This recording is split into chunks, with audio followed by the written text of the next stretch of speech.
घटे आउ कौन हुए ना दहन घटे घटिकिना कौन हुए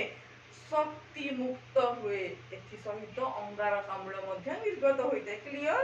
आमे जानिले वर्तमान शोषण आमे जानिबा शोषणर प्रकार विषय आमे वर्तमान आलोचना करिबा शोषण रे कौन हुए ग्लूकोज भली सरल खाद्य जारित होइथाय एवं व्यवहार क्षम शक्ति एटीपी हेबा सहित अंगारकाम्ल निर्गत हुए ताले कौन प्रोसीजर हुए ना जेतबेले शोषण रे ग्लूकोज भली सरल खाद्यर दहन हुए बा एहा जारित हुए एवं व्यवहार क्षम शक्ति एटीपी हेबा सहित व्यवहार उपयोगी एटीपी उत्पादित होइथाय एवं कौन कार्बन डाइऑक्साइड मध्य एथिरु निर्गत होइथाय देखो अम्लजानर उपस्थिति रे होउथिबा शोषण को वायु उपजीवी शोषण कहा जाए कौन एरोबिक रेस्पिरेशन कहले कौन बुझिछे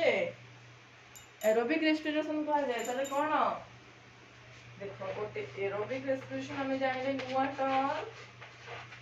aerobic respiration what is aerobic respiration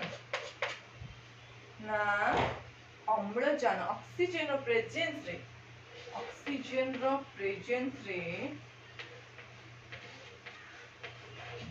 oxygen row presence रे कौन हुए जो श्वसन प्रक्रिया संपादित हुए ताहाकु एरोबिक रेस्पिरेशन बोली कहा जाए बा उपजीवी श्वसन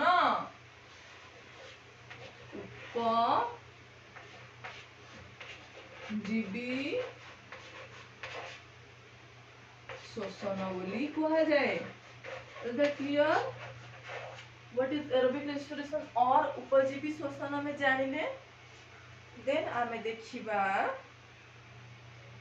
अम्लजानर अनुपस्थिति रे जे शोषण कार्य संपादित हुए ताहाकु कोन कहा जाए ना अम्लजानर अनुपस्थिति रे जे शोषण कार्य संपादित होइथाय ताहाकु वायु अपजीवी श्वसन बोली कहा जाए ताले कोन कहा जाए आ गुटे एब्सेंट रे हुए कहारो एब्सेंट रे हुए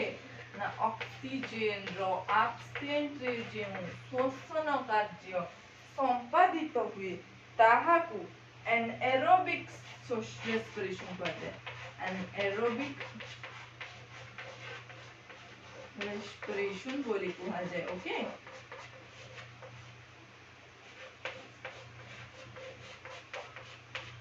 माने कि अपजीवी श्वसन